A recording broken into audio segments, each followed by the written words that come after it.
Dear students, आज के इस वीडियो में मैं क्लास 9th के स्टूडेंट्स के लिए साइंस में बायोलॉजी में लेसन नंबर 6 टिश्यू अर्थात ऊतक के बारे में बता रहा हूँ कि ऊतक क्या है।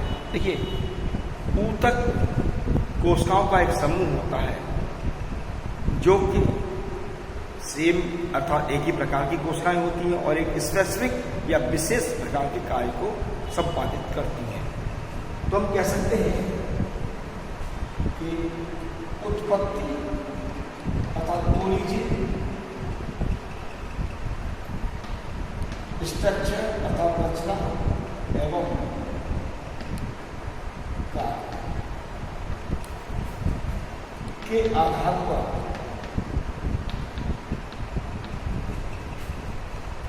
समान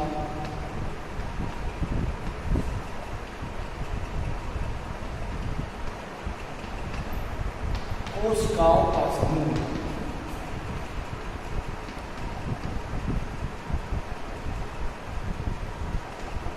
ऊतक कहलाता है।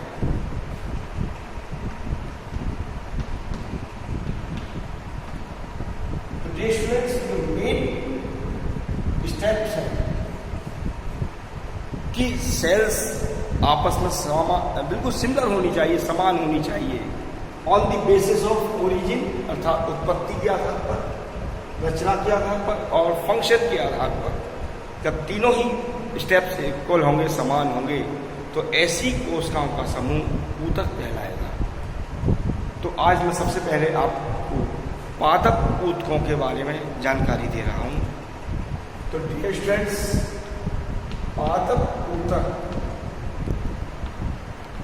अर्थात पौधों में पाए जाने वाले ऊतक, ये ऊतक दो प्रकार के होते हैं।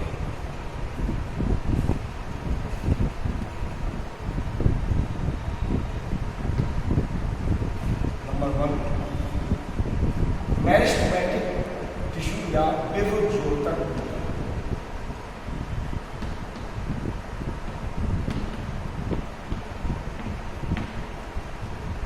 और दूसरे होते हैं स्थायी या परमानेंट टिश्यू। तो मेरिस्टेमेटिक टिश्यूज क्या होते हैं? मेरिस्टेमेटिक टिश्यूज ये वे ऊतक होते हैं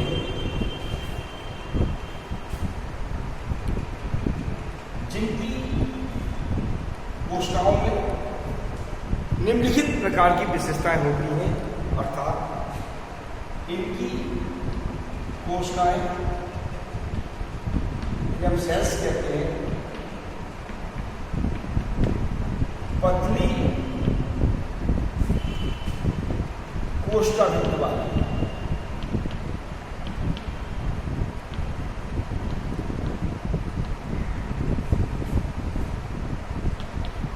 होती है। इनकी कोशिकाओं की कोशिका भित्ति सेल्यूलोज की बनी होती है। इनकी कोशिकाएं या इनकी सेल्स एलाइव अर्थात जीवित होती है।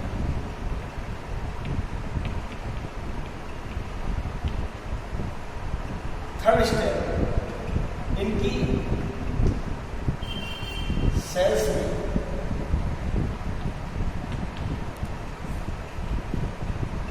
सघन जीव पाया जाता है।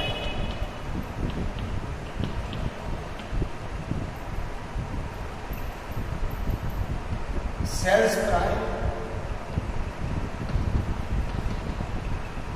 आयताकार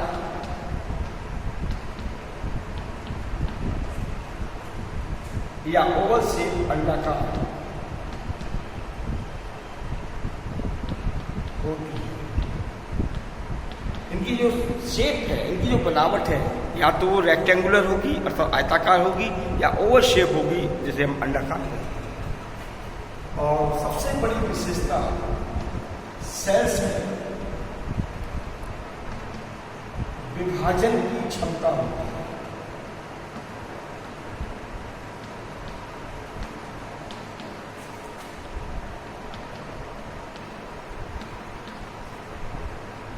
अर्थात इनकी सेल्स में डिवीजन की एफिशिएंसी पाई जाती है, अर्थात इनकी सेल्स प्राय विभाजित होने की कैपेसिटी या क्षमता रखती हैं। मेरिस्टेमेटिक टिश्यू को 3 भागों में बांटा गया है। ये प्रकार है।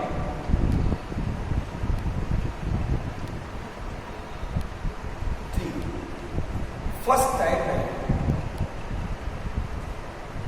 Apical meristematic सीसस ब्यूजोटक।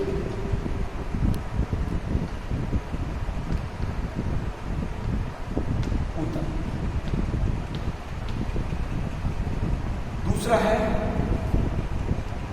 इंटरकैलरी।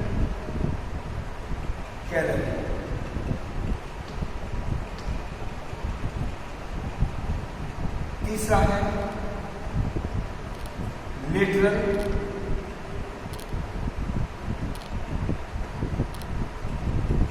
मेरिस्टेमेटिक।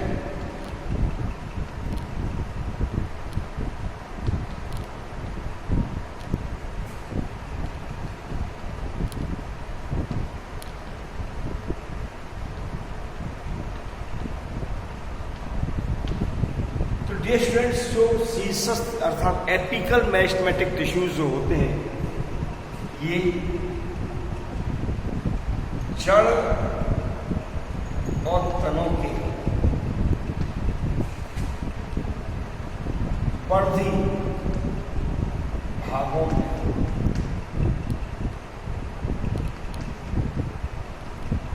पाए जाते हैं।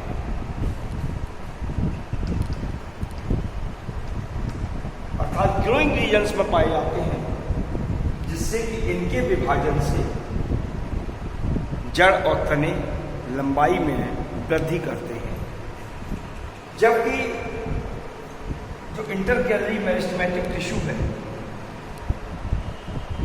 ये तनों की पर्व संधियों को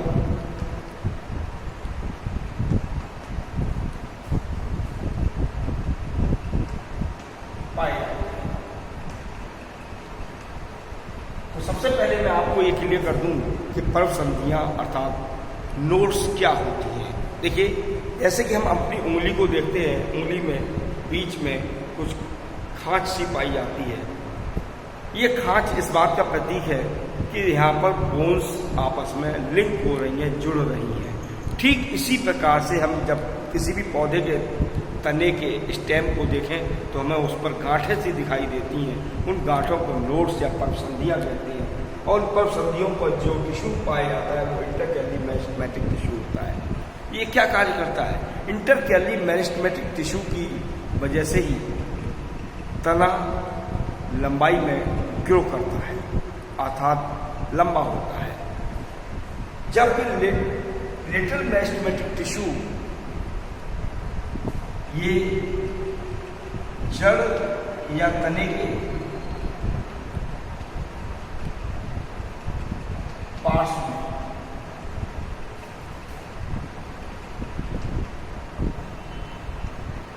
पाए जाते हैं,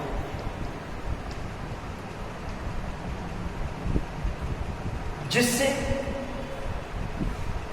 जड़ या तना मोटाई में वृद्धि करता है। तो डियर स्टूडेंट्स, सबसे पहले मैंने आपको बताया था सीसस अर्थात एपिकल मेरिस्टेमेटिक टिश्यू, ये जड़ और तने के वर्धी भागों में पाए जाते हैं। इसके कारण जड़ और तने लंबाई में बढ़ते हैं। दूसरा इंटरकैलरी मेरिस्टेमेटिक, ये तने की पर्व संधियों पर पाए जाते हैं। इससे तना लंबाई में तो बढ़ता है, साथ ही साथ जो उससे ब्रांचेस निकलती हैं, शाखाएं निकलती हैं, उसमें भी ये मदद करता है। तीसरी जो मैंने आपको टाइप बताई है लेटरल मेरिस्टेमेटिक टिश्यू, ये जड़ और तने के लेटरल अर्थात पार्श्व में पाए जाते हैं। इसके कारण जड़ या तने मोटाई में ग्रो करते हैं अर्थात वृद्धि करते हैं। अब आपको मैं परमानेंट टिश्यू के बारे में जानकारी दे रहा हूँ। अब सबसे पहले मैं आपको स्थायी ऊतक के बारे में बता रहा हूँ। स्थायी ऊतक होता क्या है? डियर स्टूडेंट्स, जब मेरिस्टेमेटिक टिश्यू अर्थात विभजोतक ऊतक की कोशिकाओं में विभेदन की क्षमता और ग्रो की क्षमता अर्थात वृद्धि करने की क्षमता और डिवीजन की क्षमता रुक जाती है, नष्ट हो जाती है। चाहे तो ये परमानेंट रूप से रुक जाए या कुछ समय के लिए रुक जाए, तब सेल्स कुछ विशेष प्रकार के कार्य करने के लिए विभेदित हो जाती हैं, डिफ्रेंशिएट हो जाती हैं। तो इस प्रकार की सेल्स के समूह को हम परमानेंट टिश्यू या स्थायी ऊतक कहते हैं। डियर स्टूडेंट्स, ये स्थायी ऊतक दो प्रकार के होते हैं।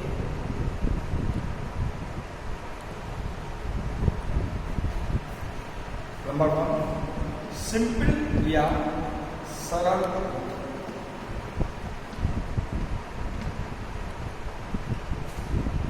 दूसरे होते हैं कॉम्प्लेक्स या जटिल।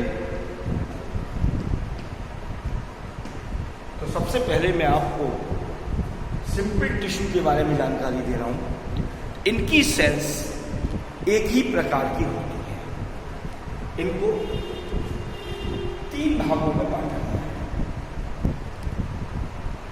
Number 1 parenchyma.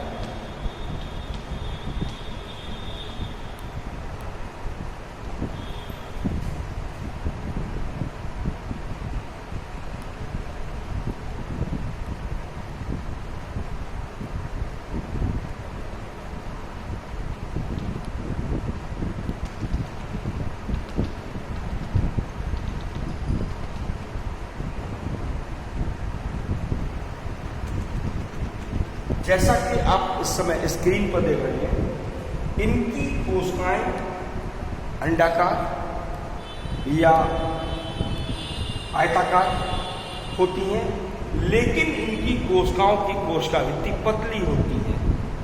ये कोशिकाएं जीवित होती हैं। इनके बीच बीच में स्पेस पाए जाते हैं जिनको अंतरावकाश कहते हैं या अंतःकोशीय अवकाश कहते हैं।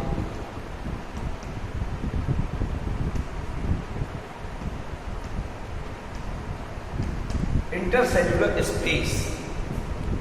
तो पैरेन्काइमा ऊतक कोशिकाएं, वे ऊतक कोशिकाएं होती हैं जो जीवित होती हैं। इनकी कोशिका भित्ति पतली होती है। ये कोशिकाएं प्राय अंडाकार, आयताकार या समव्यासी होती हैं और इन कोशिकाओं के बीच बीच में अंतरकोशिकीय अवकाश पाया जाता है। लेकिन जब इनकी कोशिकाओं में क्लोरोफिल होता है, तब ये कोशिकाएं प्रकाश संश्लेषण की क्रिया द्वारा भोजन निर्माण की क्रिया में भाग लेती है।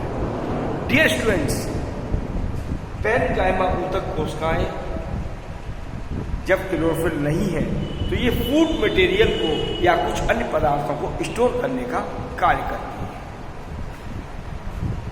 दूसरा टाइप है कोलेनकाइमा।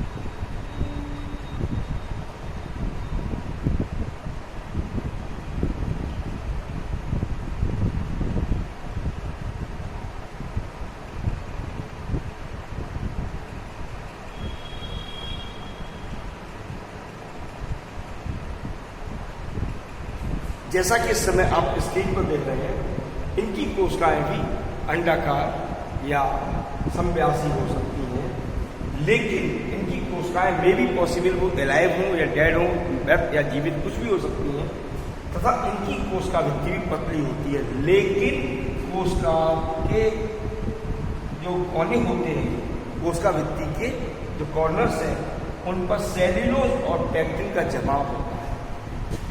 यहाँ सेल्यूलोज और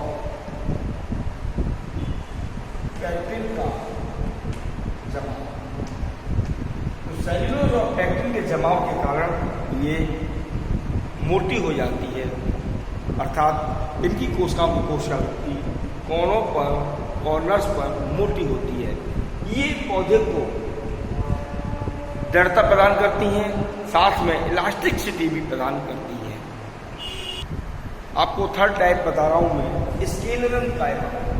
इनकी कोशिकाएं प्राय लंबी, पतली, बहुभुजी होती है।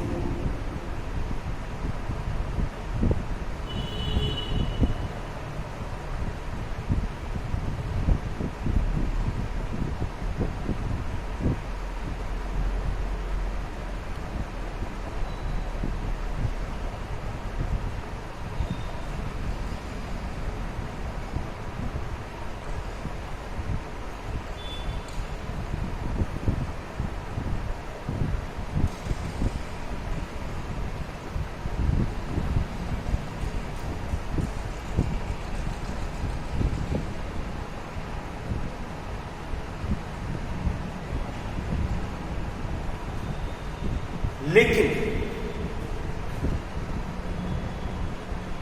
कोशिकाओं की कोशिका वृत्ति स्थूलित होती है, अर्थात लिग्नन के जमाव के कारण। इस पर लिग्नन का डिपोजिशन होता है, लिग्नन का जमाव। तो लिग्नन के डिपोजिशन के कारण, जमाव के कारण कोशिका वृत्ति स्थूलित होती है, मोटी होती है, और ये कोशिकाएं प्राय एलाइव नहीं होती, जीवित नहीं होती। ये पौधे को मैकेनिकल सपोर्ट अर्थात दृढ़ता प्रदान करती है, मजबूती प्रदान करती है, जिससे पौधा स्ट्रेट सीधा खड़ा है। तो डियर स्टूडेंट्स, पैरेन्काइमा और कोलेनकाइमा में क्या डिफरेंस है? देखिए, पैरेन्काइमा की कोशिकाएं पतली कोशिका वृत्ति वाली होती हैं, जबकि कोलेनकाइमा की कोशिकाएं स्थूल कोशिका वृत्ति वाली होती है, अर्थात कोशिकाओं के कोणों पर सेल्यूलोज और पैक्टिन का जमाव होता है।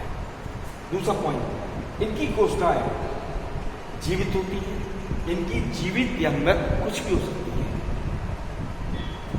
तीसरा पॉइंट दे सकते हैं कि इनकी कोशिकाओं के बीच में इंटरसेल्यूलर स्पेस पाया जाता है, जबकि कोलेनकाइमा की सेल्स में इंटरसेल्यूलर स्पेस नहीं पाया जाता। इनकी कोशिकाएं यदि क्लोरोफिल है तो प्रकाश संश्लेषण क्रिया में भाग लेंगी, यदि नहीं है तो फूड या अन्य पदार्थों को स्टोर करेंगी, जबकि कोलेनकाइमा की कोशिकाएं प्राय प्लांट को अर्थात पौधे को मैकेनिकल सपोर्ट के साथ साथ इलास्टिसिटी अर्थात लचीलापन भी प्रदान करती हैं। जबकि अब हम स्केलेनकाइमा और पैरेन्काइमा में कंपेयर करें तो डियर स्टूडेंट्स, पैरेन्काइमा की जो कोशिकाएं होती हैं वो जीवित होती हैं, और स्केलेनकाइमा की कोशिकाएं जो होती हैं ये डेड या मृत होती हैं। इनकी कोशिकाएं अंडाकार, गोलाकार, समव्यासी होती हैं, जबकि ये बहुभुजी या कौड़ीय होती हैं। इनकी कोशिकाओं के बीच में इंटरसेल्युलर स्पेस होता है, स्केलेनकाइमा की कोशिकाओं में स्पेस नहीं होता। इनकी कोशिकाओं की कोशिका वृत्ति पतली होती है, जबकि स्केलेनकाइमा की कोशिकाओं की कोशिका वृत्ति लिग्नन के डिपोजिशन के कारण स्थूलित हो जाती है। अब मैं आपको कॉम्प्लेक्स टिश्यू या जटिल ऊतक के बारे में बात बता रहा हूँ। देखिए, जटिल ऊतक वे ऊतक होते हैं जिनकी संरचना एक से अधिक कोशिकाओं के मिलने से होती है। ये दो प्रकार के होते हैं।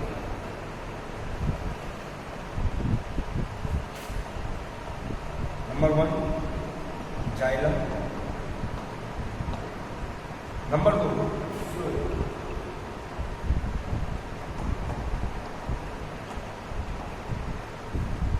तो जाइलम ऊतक का निर्माण 4 प्रकार की कोशिकाओं के मिलने से होता है। वाहिकाएं,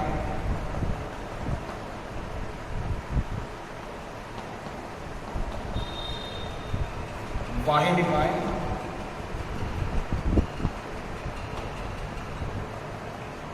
जाइलम, पैरेन्काइमा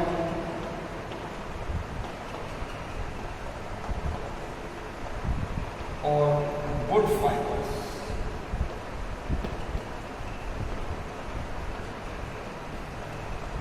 जबकि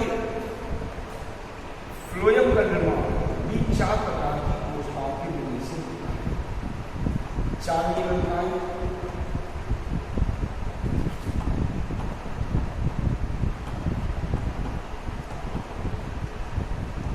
कंपेनियन सेल्स तथा सहायक कोशिकाएं,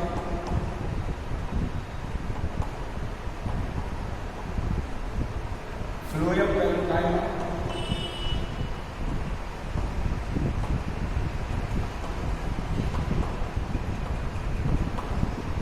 और फ्लोएम फाइबर्स। Phloem fibres. तो डियर स्टूडेंट्स, आप देख रहे हैं कि फ्लोएम और जाइलम के निर्माण में प्राय 4 प्रकार की कोशिकाएं भाग ले रही हैं। ये दोनों ही संवहन ऊतक हैं जो जड़, तना, पत्ती आदि के संवहन मंडलों में पाए जाते हैं। जाइलम जड़ों द्वारा अवशोषित जल को पौधे के सभी भागों में पहुंचाता है, जबकि फ्लोएम पत्तियों द्वारा निर्मित भोजन को पौधे के सभी भागों में पहुंचाता है। तो दोनों ही वेस्कुलर अर्थात ट्रांसपोर्टिंग का काम करते हैं। ये जल को पहुंचाता है और फ्लोएम पत्तियों द्वारा बनाए गए भोजन को पौधे के सभी भागों में पहुंचाता है। तो डियर स्टूडेंट्स, इस प्रकार से आज मैंने आपको प्लांट टिश्यू के बारे में जानकारी दी। डियर स्टूडेंट्स, यदि आपको मेरा वीडियो अच्छा लग रहा हो तो उसे लाइक जरूर करें। साथ ही जिन्होंने मेरा चैनल सब्सक्राइब नहीं किया है वो मेरे चैनल को सब्सक्राइब करें, ताकि मेरे आने वाले वीडियोस आपको नोटिफिकेशन से सबसे पहले उपलब्ध हों। Thank you.